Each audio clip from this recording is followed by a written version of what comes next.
Sud Radio Média, Thierry Guerrier, Gilles Ganzmann. Bonjour à toutes et à tous, heureux de vous retrouver ce matin. Dans 45 minutes, nous nous retrouverons pour Mettez-vous d'accord avec nos 4 débatteurs. Mais en effet, avec Gilles Ganzmann, Sud Radio Média et nos 2 invités. Et d'abord Yves Azeroual, réalisateur avec lequel nous parlerons du doc époustouflant qu'il a réalisé sur l'attaque terroriste du Hamas du 7 octobre. Un petit peu plus léger plus tard. Antoine Laventure pour ses vidéos d'influenceurs, de redécouvreurs des régions de France. On y reviendra. Mais d'abord, le zapping avec vous, Gilles Ganzmann, Yves Azeroual. Dans un instant, on reviendra à vous. Ce document, vous l'avez réalisé en combien de temps ? En 2 mois. 2 mois. 2 mois. On va voir pourquoi et comment, dans quelles circonstances dans un instant. Gilles Ganzmann, Merci. Le zapping. Sud Radio Média, l'instant zapping. Oh là là, notre pauvre petit coq écrasé par le taureau espagnol, et du coup les Français ont mal à leur castagnette, humiliés par un genou de 16 ans. Résultat, ce matin, tout le monde se demande si on ne devrait pas dire au revoir à notre sélectionneur Didier Deschamps. Certains n'ont pas attendu ce matin, car dès la fin du match, un journaliste l'a interrogé en conférence de presse sur son départ possible. Il a moyennement apprécié. Vous avez traversé une compétition avec certaines critiques, mais vous avez aussi atteint l'objectif de votre président. Est-ce que vous avez envie de vous projeter pour les 2 prochaines saisons et relever le défi de la Coupe du Monde ? Vous êtes redoutable. Posez la question à mon président, là, je viens de perdre une demi-finale, vous croyez que je vais déjà... Moi, je vous respecte, essayez de respecter un petit peu les personnes qui ont de la responsabilité aussi. Je vous ai dit ça en toute tranquillité, quoi. Donc voilà, il s'est passé ce qui s'est passé, je suis là pour répondre à vos questions. Je ne vais pas répondre à celle-là aujourd'hui, même si vous savez très bien la situation, vous savez très bien ce que pense mon président. Donc vous auriez peut-être même pas dû me la poser.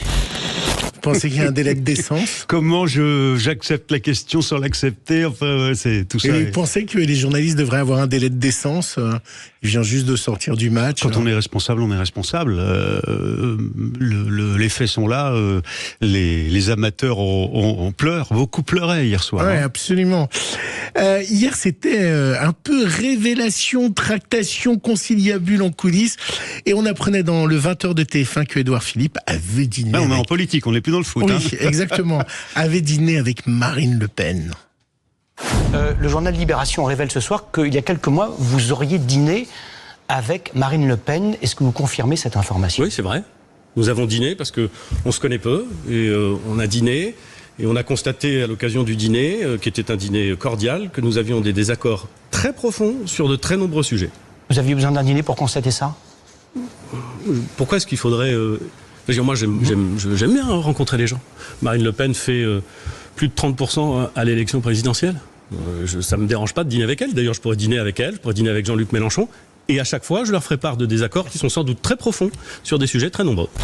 16 millions de téléspectateurs, j'ai oublié de le préciser, 61,2% de part de marché. Énorme carton du football. Il y a sur TF1 le match. Non, pas l'interview. Non, il serait content d'avoir fait 16 millions.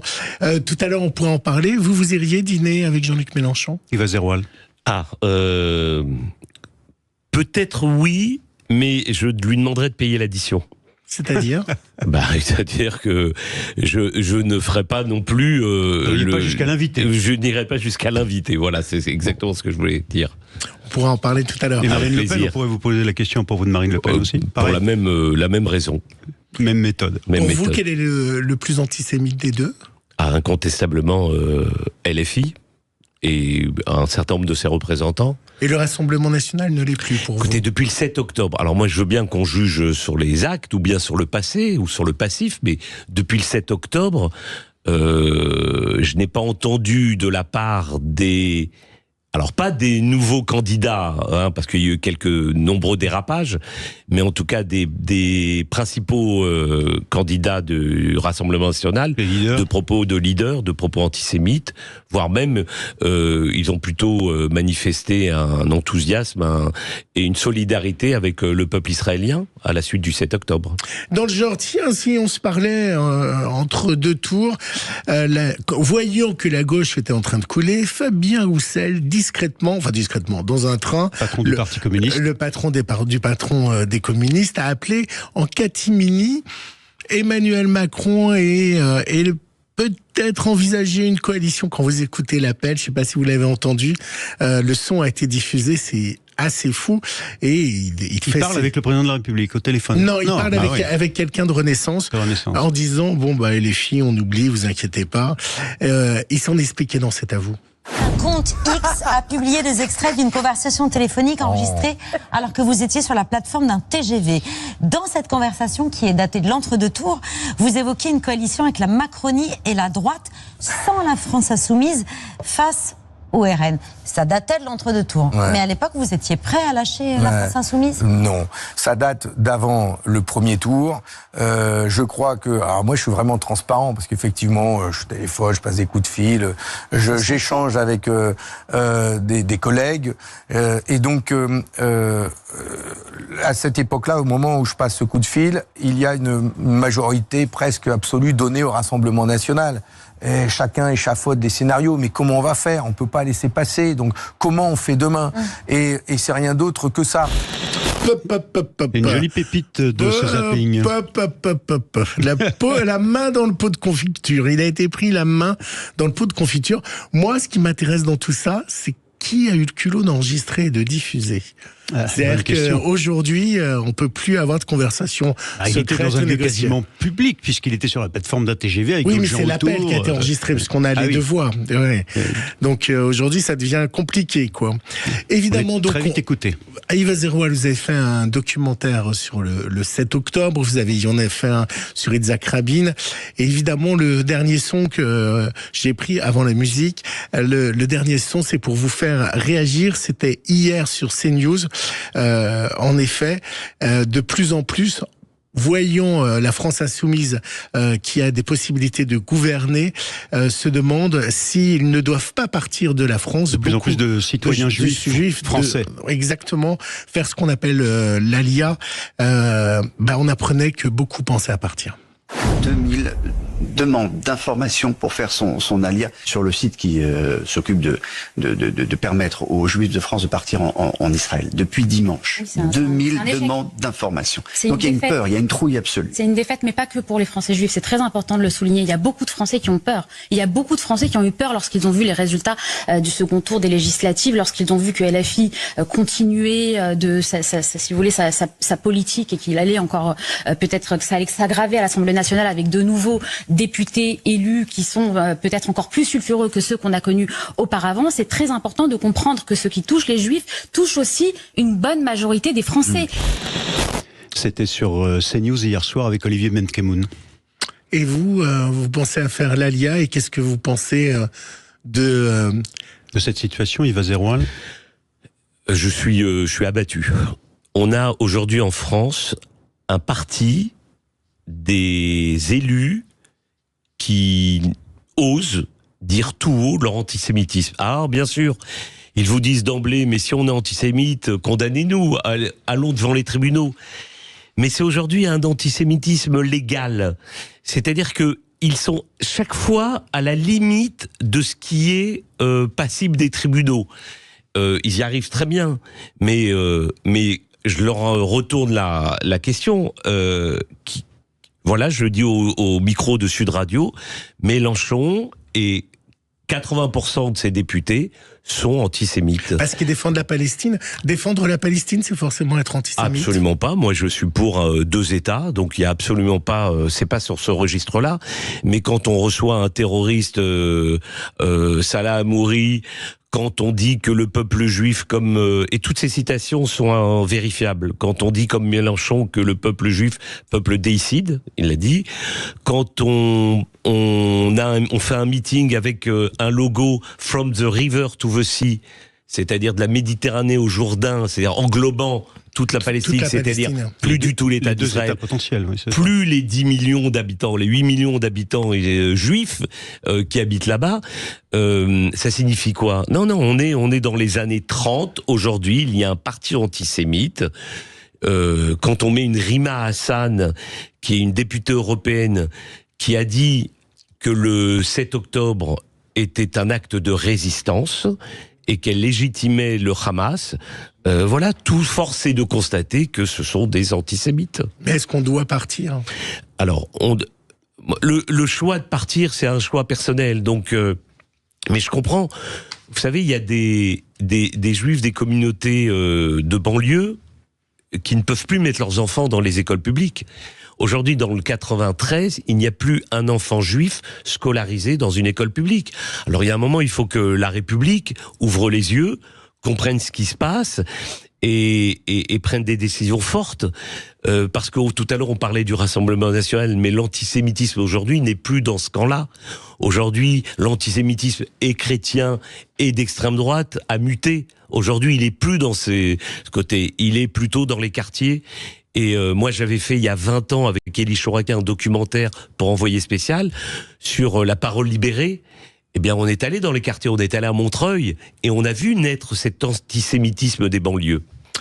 Et pour finir ce zapping, je finis toujours en musique et puis on va revenir après sur le documentaire d'Yves Zerroal. Alors, j'ai pas pu en parler à Valérie parce qu'il y avait beaucoup d'actualités. Évidemment, on a été un peu bousculé avec l'actualité politique.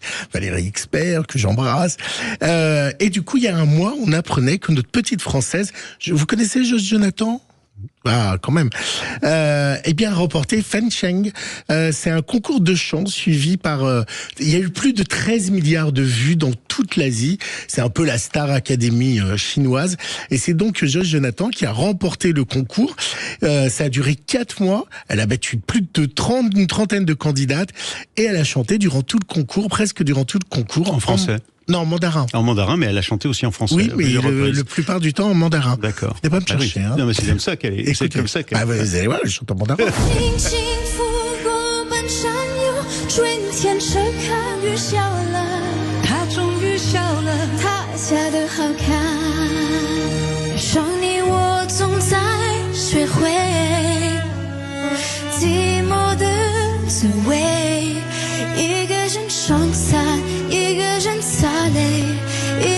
Et en préparant ce zapping, le réalisateur m'a fait une confidence. Il a chanté en mandarin avec Josh Jonathan quand il était sur une autre radio. Qui, John ? John, incroyable. Oui, notre réalisateur. Notre réalisateur. Alors, je le salue parce que je lui expliquais. Très émouvant le deuxième couplet, là. Je sais pas si vous avez noté. Oui, absolument. Et c'est le Premier ministre Gabriel Attal qui a laissé un message parce que vous ne le savez peut-être pas, mais ils ont eu une amourette au collège. Ah oui, mais bon, voilà, elle chante évidemment en français et puis en mandarin, bien sûr. Sinon, 13 milliards de vues, parce ça serait pas possible. Parce que sa mère a une agence là-bas.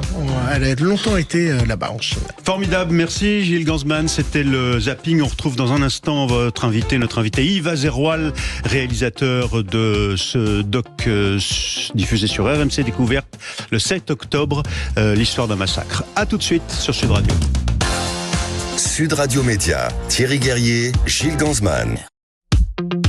Sud Radio Média, l'invité du jour. Avec Gilles Gansman, nous recevons Yves Zerroal, réalisateur de ce documentaire sur lequel on va revenir dans un instant, mais c'est un retour sur ce 7 octobre 2023, 7 octobre funeste, qui a vu le Hamas déclencher un massacre des populations civiles d'Israël. Attaque de kibbutz, de femmes, d'enfants, de jeunes hommes désarmés, bien entendu, des civils. Et puis l'attaque de cette rave, de ce festival musical, là encore, des civils, des jeunes qui sont venus, évidemment, sans armes, faire la tête, et puis même des soldats, on le voit dans le documentaire, des armées eux aussi, qui sont simplement de permanence finalement, et qui ont des armes qui sont installées dans leur atelier. On verra d'ailleurs que c'est un des sujets, cette impréparation globalement de services de défense israéliens. 1100 morts, plus de 1100 morts, 7700 blessés cette journée. C'est l'histoire d'un massacre. C'est ce documentaire que vous avez réalisé, Gilles Gansman. Et c'est diffusé, si vous voulez le voir, sur RMC BFM Play. Je dis si vous voulez le voir parce que hier soir, donc nous on reçoit, et puis là c'est disponible sur RMC BFM Play. J'ai envoyé un petit mot à Thierry. Je lui ai dit, je peux pas. Je peux pas aller au bout. J'ai vu le teaser, j'ai regardé les 20-25 premières minutes qui est là où il y a le débrief et des interviews.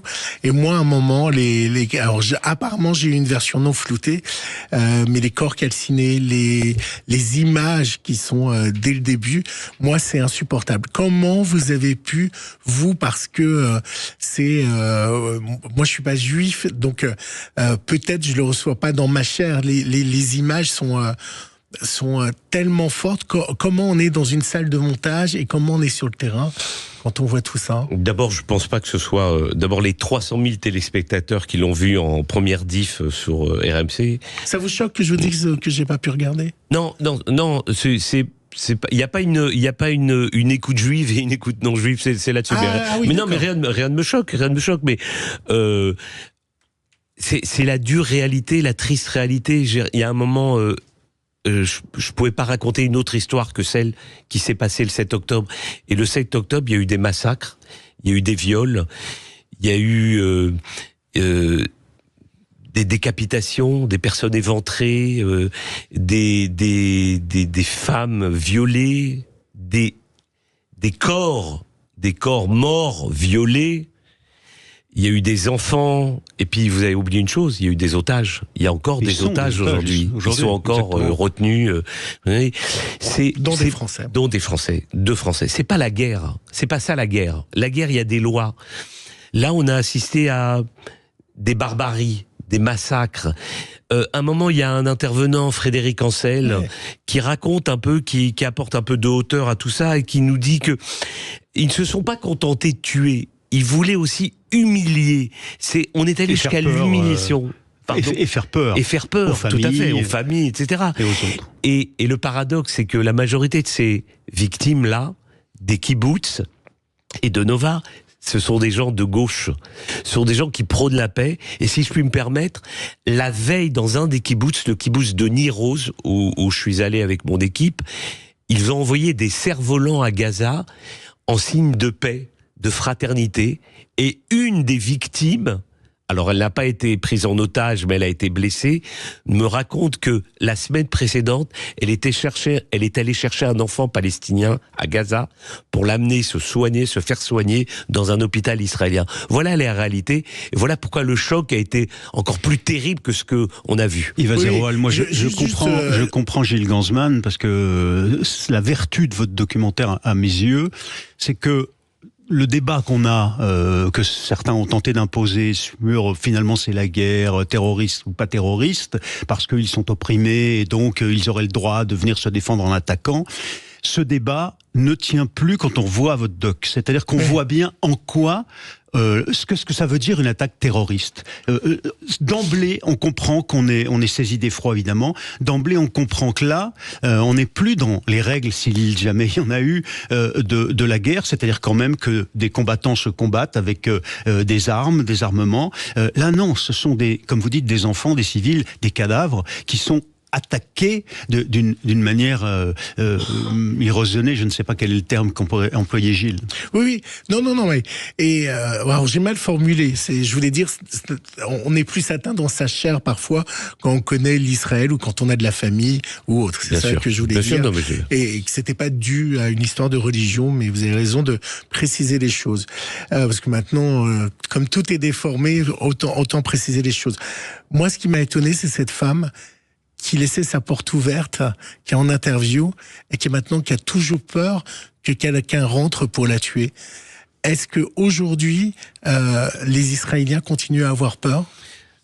Alors d'abord, il y a eu un traumatisme. Ça fait 8 mois, il y a un traumatisme. Moi, je suis retourné en Israël récemment pour une future enquête, etc. Et ils sont toujours traumatisés. Bien sûr qu'ils ont peur, parce que ils vivent, un moment, il y a eu, au tout début, une des participantes de Nova nous dit, des roquettes, on a l'habitude d'entendre des roquettes. Mais là, ça a été plusieurs roquettes. Au festival Nova, pardon, oui. Ouais. Mais là, ils ont l'habitude du terrorisme. C'est terrible ce que je veux dire, mais être blessé, tué, un coup de couteau, une explosion dans un bus, etc.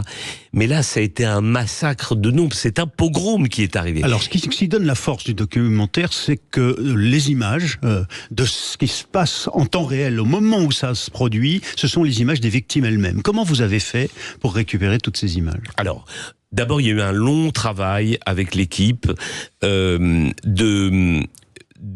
voir un peu, à la fois les victimes, les habitants des kibboutz, les habitants des villes, mais aussi la police et l'armée, pour les rassurer, pour leur dire quelles étaient nos intentions. C'était vraiment de décrire minute par minute le 7 octobre. La veille, démarrer la veille, qui est un Shabbat. Et quel accueil vous avez reçu? Parce que vous avez l'air de douter, ou eux doutaient. Non, ils doutaient pas vis-à-vis de nous, mais ils doutaient parce que, souvenez-vous, le 9 octobre, déjà les gens disaient « Oh, c'est pas vrai ». Ils minimisaient, ils édulcoraient. Ils commençaient à dire « Oui, pas tout à fait ». Vous parliez de LFI, il y en a un qui a dit « Oui, il y a eu des enfants brûlés, mais c'est Israël ». C'est Guiraud qui a dit ça. Hein. Guiraud ou Bompard, je me souviens plus. Enfin, un des deux, c'est pareil. Donc, ils ont quand même pris d'abord l'accueil du monde. Souvenez-vous, le président Macron, on va faire une coalition internationale. Le 7, le 8, le 9, et jusqu'à aujourd'hui, on n'entend plus parler. On entend sur les ondes, dans les médias et dans un certain nombre de il a tenté, il l'a proposé, puis il a pas été suivi. Bon. Cher qu'il n'a pas été suivi, ça c'est même pas, c'est mordé quoi comme opération. Mais est-ce que vous pensez qu'est la petite musique qu'on entend et qui est peut-être justifiée, est-ce que le nombre de Palestiniens qui meurent justifie, alors ok, vous cherchez à aller tuer le Hamas, mais doit-on sacrifier autant de Palestiniens pour tuer 3-4 personnes du Hamas? Faut-il tuer 10 000 Palestiniens pour tuer 3 personnes du Hamas? Alors, comme vous dites-vous, moi je ne suis pas israélien, oui. Donc vous parlez du gouvernement israélien. Du gouvernement israélien. Voilà, des Israéliens. Alors, comparaison n'est pas raison, mais comment la France et les États-Unis ont réagi après les attentats, vis-à-vis de Daesh à Mossoul, comment ils ont bombardé? Est-ce qu'ils ont fait une différence entre les civils, ceux qui ne sont pas terroristes? Enfin, je sais pas. Il y a des principes quand même dans l'armée américaine et dans l'armée française qu'on essaye de respecter. Nos officiers je pense que l'armée la plus... C'est un des aspects qu'on apprend, par exemple, à Saint-Cyr. Bien sûr. Pour avoir fait des reportages et des documentaires sur l'armée israélienne, je crois que c'est une morale, tradition. Une là, on a l'impression, ce que veut dire Gilles, c'est qu'on a l'impression que ces règles éthiques de la guerre que respectaient les officiers de Tsahal ont sauté cette fois-ci. Je ne pense pas. D'abord, les chiffres que vous donnez, je ne sais pas d'où ils proviennent, mais si ce sont les chiffres du Hamas, permettez-moi d'en douter. De ministère de la Santé du Hamas. Déjà, c'est un oxymore, je ne sais, d'une part. D'autre part... Mais vous doutez qu'il y ait eu plus de 10 000 morts? Non, d'abord, je ne sais pas. Je ne sais pas quel est le nombre de morts. Tous les morts se valent. C'est un peu ma question. À une seule différence. C'est la manière et qui est à l'origine du meurtre. Oui, mais à ce moment-là, de l'assassinat. C'est la loi du talion? Non, pas du tout. Et vous savez ce que c'est que la loi du talion? La loi du talion, contrairement à ce qu'on pense, c'est pas œil pour œil, dent pour dent. La loi du talion, c'est pour un œil qu'un œil, et pour une dent qu'une dent. Il ne faut pas entrer dans la démesure. Voilà ce que c'est qui a été mal interprété. Alors, il y a un aspect très intéressant dans ce doc que mettent en lumière, et que vous avez mis en lumière de façon assez honnête intellectuellement, et qui est tout de même la grande question, si j'ose dire, de la réalité, de l'efficacité de l'appareil de défense israélien. Il s'agit aussi bien d'une femme officier qui met le doigt sur cet aspect que Frédéric Ancel, qui est un des grands observateurs du conflit israélo-palestinien, c'est la défaillance totale de l'appareil de défense israélien. Alors, évidemment, certains y ont vu un complot, c'est-à-dire qu'au fond, ça aurait permis à Netanyahou d'attaquer derrière de manière encore plus brutale Gaza et de rayer Gaza de la carte, en tout cas le Hamas. Bon, ça c'est l'argument de ceux qui considèrent qu'il y a complot. Dans la réalité, il y a tout simplement que, vous l'expliquez assez bien, Israël s'est un peu reposé sur un Mossad qui faisait autre chose, et puis sur des informations électroniques et une barrière électronique qui a été tout de même enfoncée, la barrière entre Gaza et Israël, en 30 points différents en quelques minutes. Donc, comment vous expliquez cette défaillance qui est quand même incroyable? Alors, vous avez quasiment tout dit, avec une observation qui est importante.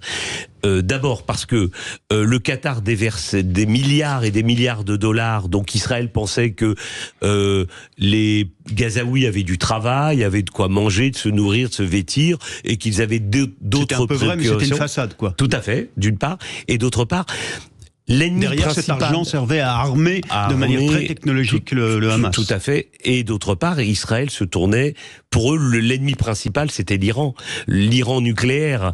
Donc ils n'imaginaient même pas cette capacité qu'avaient les membres du Hamas d'organiser ce massacre. À votre avis, Yves Zerroal, vous qui avez cet œil de réalisateur, mais qui n'êtes pas israélien, vous pensez qu'on va en sortir comment ? Ils vont en sortir comment ?